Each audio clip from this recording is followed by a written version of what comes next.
Welcome to In the Now with djisizzle. So this time I decided I want to talk about my 5 favorite movies from 2023. Like, hey, I know it's kind of late to be talking about movies from 2023, but I wanted to just go ahead and give this one a try because honestly, there were some really good movies I saw last year. So this is going to be my top 5 list of my favorite movies from 2023. Number 5, Mission Impossible: Dead Reckoning. So once you hear that theme start, the doom doom doom doom doom doom doom, you're just like, man, I'm hooked in. I feel total nostalgia. We used to watch reruns of like the 1960s show with like Peter Graves. We would watch like I think it was in the 80s they did another remake, so we'd watch the reruns of that like as a kid and stuff. So Mission Impossible is great. I mean, you can probably still see episodes on like MeTV as well. But what I really liked about this newest Mission Impossible movie is that like the plot's not important. I mean, we know like Ethan Hunt, aka Tom Cruise, is going to go rogue again. One thing I really liked about the movie is that it never slowed down and it just kept going. A lot of movies, they say they're going to be action, and then you're just sitting there, you're like, okay, when's something going to happen? I'm waiting for the action. So this one is nonstop action. There is a few parts where they do have to build the tension.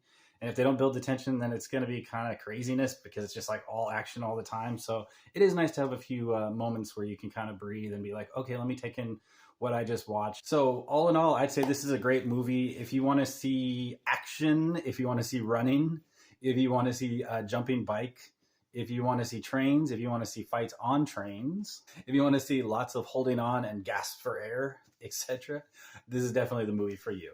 All right, number 4. And look, I know this movie came out in 1985, but they put it back in the movie theaters for a re-release in 2023, and it's Back to the Future. This movie is like one of the greatest movies ever made. If you've never seen Back to the Future, like stop what you're doing and go watch it right now. Let me read off this like plot summary. We don't get movies like this anymore. So this is a 1980s sci-fi classic. Small town California teen Marty McFly, played by Michael J. Fox, is thrown back into the 1950s when an experiment by an eccentric scientist friend, Doc Brown, played by Christopher Lloyd, goes awry. Traveling through time in a modified DeLorean car, Marty encounters a young version of his parents, played by Crispin Glover and Leah Thompson, and must make sure that they fall in love or he'll cease to exist. Even more daunting, Marty has to return to his own time and save the life of Doc Brown. Everything about this movie is perfect. It's lightning in a bottle. It has a great score. The soundtrack is awesome. I mean, Huey Lewis with The Power of Love. I mean, it's such a good song. It's timeless. I still listen to it today. I hadn't seen it in a little bit. I watched it again, and it's as good as I remember, if not a little bit better. Number 3, Teenage Mutant Ninja Turtles: Mutant Mayhem. Look, I saw one of the first trailers. I'm a huge Ninja Turtles fan. I'm not wearing a Ninja Turtles shirt right now, but if you look at my photos and you look at videos of me, I'm always wearing some sort of Ninja Turtle t-shirt, hoodie, sweatshirt, whatever it is. I'm a huge fan. I grew up watching the Ninja Turtles cartoon, used to collect all the toys, trade them with my friends. It was a great childhood memory. So with this one, I'm like thinking, the previews looked okay. I wasn't too excited. And then it came out and I was like, oh, new movie's out. Let's go watch it. And from the start, my eyes were just glued on the animation style. It was completely different, but it's like really well written. And I will say this right now, it's very charming. And when I say charming, it's got Jackie Chan as Splinter. It's got Ice Cube as the main villain. It's got like, if you ever collected the toys or watched any of the like the series or the movies, like you'll know all the Bebop and Rocksteady.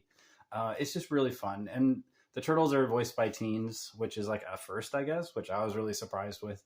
But all in all, it's just a great watch. I watched it the other night, and then I was going to watch another cartoon, like some sort of cartoon movie, and I went back to it because I was like, this cartoon isn't as good as the Teenage Mutant Ninja Turtles: Mutant Mayhem. So if you get a chance, I would definitely recommend this one. The soundtrack is great, 90s nostalgia as well. A lot of hit songs that maybe you hadn't heard in a while and you forgot. It's just a good time. Check this one out. It's great for Sunday afternoon. Number 2, Dungeons and Dragons: Honor Among Thieves. Now, I'm like just as surprised as you. I was thinking this movie, Honor Among Thieves, was not even going to be remotely good. And then I heard like a video or somebody quoting it, and they were like, Jonathan, and they kept like saying it over and over again. And I don't know, I thought it was kind of funny. So I was like, all right, you know what? This movie's on streaming. Let me give it a try. I put it on, and the dry wit and sarcasm in this movie just starts and does not let up. And it's just like Chris Pine is just great in this movie as the lead. just a fun adventure movie, like movies they don't make anymore, like something that kind of like from the 90s, and you're going along for the ride and it's just fun.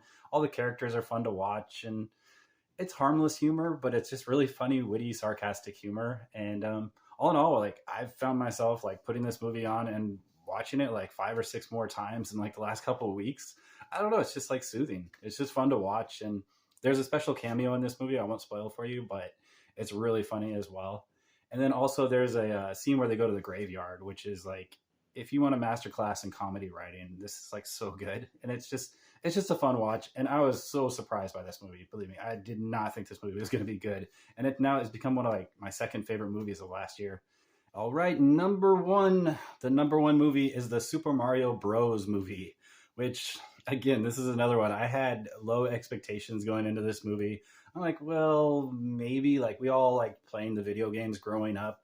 Like it was just good fun, and you feel nostalgic, and you like Mario, and you like Luigi, and you like the princess, and you're just like, oh yeah, that was fun growing up. I remember that. And then you're thinking, a movie, huh? Well, it's animated. Well, let's give it a go. I was hooked from the start. I felt myself just wanting to be in this world, like I just got wrapped up in this world, and I wanted to go along for the ride. And like highlights for me are Peaches by Jack Black. So good. The star that is super negative and dark about everything in life is just really hilarious. We get the theme song throughout, which is just pure nostalgic fun.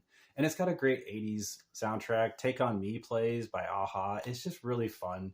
I would say if you want to go on a fun adventure, and I just get wrapped up into it, like if I got to do something or whatever on my phone or whatever, check my social media, I'll just put it on in the background and it's just fun. It's just fun to watch. And I don't know, it's just such a vibe and it's very satisfying. Let me know what you had on your top five. Were they even anything like mine? Put it down in the comments below. We'll talk to you soon. And remember, always have a positive day. It's a choice. Yeah, go from there. All right, we'll talk to you soon. Bye.